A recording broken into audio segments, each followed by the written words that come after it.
మహిళల కోసం నిలబడ్డ ప్రభుత్వం వైఎస్ఆర్ కాంగ్రెస్ పార్టీ అని మరొకసారి మహిళలంతా కూడా గొంతెత్తి చెప్పడం జరిగింది. ఈ రోజున ఈ కూటమి ప్రభుత్వంలో అదే మహిళలకి గౌరవం దక్కట్లేదు, మహిళలకి ఆసరా దక్కట్లేదు, భరోసా దక్కట్లేదు, కనీసం ఆడపిల్లలు క్షేమంగా ఇంటికి వస్తారన్న ధైర్యం కూడా దక్కట్లేదు ఆ తల్లిదండ్రులకి. మరి ఇలాంటి కూటమి ఎంత వైఎస్ఆర్ కాంగ్రెస్ పార్టీ ప్రశ్నిస్తున్నా కూడా ఎందుకు నోరు మెదపట్లేదు అని ఇవాళ మహిళలంతా కూడా మాట్లాడుకోవడం జరుగుతోంది.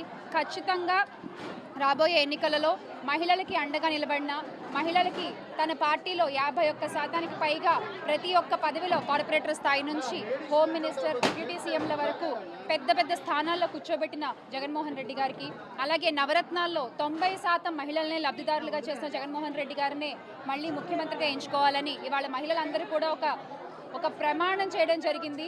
మరి వారి స్థాయిలో వారి తెలిసిన వాళ్ళతో కానీ పక్కింటి వాళ్ళతో కానీ, అంటే నా అభిప్రాయం ప్రకారం ఇందాక కూడా చెప్పడం జరిగింది, మహిళలు కనుక నోరు తెరిచి మాట్లాడితే ఏ మీడియా అయినా ఏ సోషల్ మీడియా అయినా దాని ముందు దిగదుడిపోయాని నేను గట్టిగా నమ్ముతాను.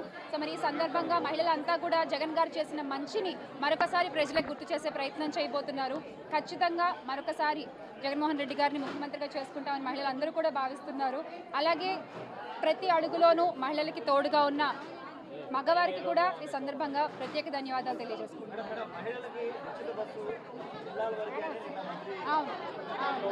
అదే అండి, మరి చంద్రబాబు నాయుడు గారు ఏమో బస్ ఎక్కి కండక్టర్ డబ్బులు అడిగితే నా పేరు చెప్పండి అంటారు.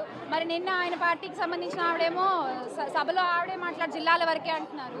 ఇందాక మా భాగ్యలక్ష్మి గారు అన్నట్టు జిల్లాల వరకంటే ముందు ఊర్లో తిప్పమనండి, తర్వాత జిల్లాల దాకా ఆలోచిద్దాం. మీరు వీళ్ళ వైసీపీ నాయకులు ఇలా మాట్లాడారు కదా, మీ ఇదేంటి అని. వైసీపీ సినానిమ్ ఫర్ రక్కస్, అంటే గొడవకు కానీ బూతులకు కానీ వాళ్ళు పర్యాయ పదం అయిపోయారు. అంటే నిన్న చూసిన గొడవ జరిగిన తర్వాత నాకు నిజంగా అనిపించింది, గౌరవ ముఖ్యమంత్రి గారు అన్ని సంవత్సరాలు వాళ్ళు ఎలాగా వాళ్ళని తట్టుకొని నిలబడ్డారో ఆయనకి హ్యాట్స్ ఆఫ్ తెలియజేస్తారు. అది ఎంత గట్స్ ఉండాలి, ఎంత దమ్ము ఉండాలి, ఎంత ధైర్యం ఉండాలి. అలాగే నాకు నిన్న గొడవలు జరుగుతుంటే నాకు అనిపించింది, నాకు ఇవే గుర్తొచ్చినాయి అధ్యక్ష.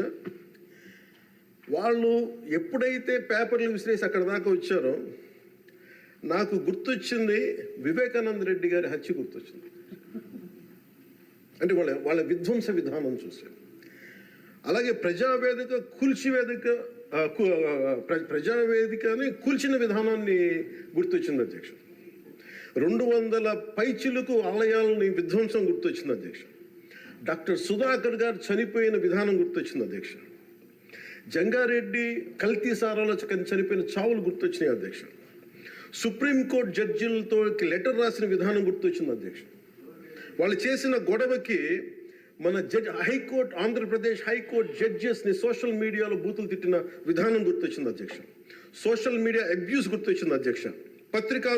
పత్రికాధిపతులపై దాడులు గుర్తొచ్చినాయి అధ్యక్ష. రివర్స్ టెండరింగ్ గుర్తొచ్చింది అధ్యక్ష. పాలసీ టెర్రరిజం గుర్తొచ్చింది అధ్యక్ష.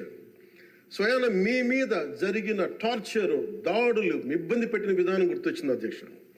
మన అడవుల విధ్వంసం గుర్తొచ్చింది అధ్యక్ష. చంద్రబాబు గారిని 53 రోజులు జైల్లో పెట్టి ఇబ్బంది పెట్టిన విధానం గుర్తొచ్చింది అధ్యక్ష. అమరావతి రైతుల్ని దారుణంగా రక్తాలు వచ్చేలా కొట్టి కేసులు పెట్టింది గుర్తొచ్చింది అధ్యక్ష. తిరుపతి కల్తీ లడ్డులు గుర్తొచ్చినాయి అధ్యక్ష. అబ్యూజ్ ఆన్ విమెన్ గుర్తొచ్చింది అధ్యక్ష. మన కళ్ళ ముందు వీళ్ళ విధ్వంసం తెలియజేస్తా ఉన్నారు. వీళ్ళు ఈ స్థాయిలో ఇక్కడ ప్రవర్తిస్తే దానికి సంబంధించి బయట ఇట్లాంటి గొడవలు జరుగుతాయి అధ్యక్ష.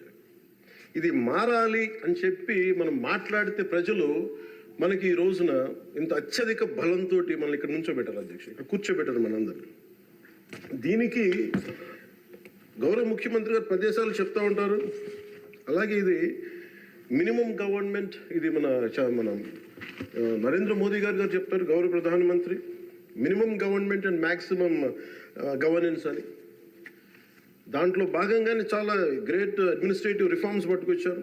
ఈ రోజున వాట్సాప్ గవర్నెన్స్ కూడా ముందుకు తీసుకెళ్ళడానికి ఆయన అనుభవం.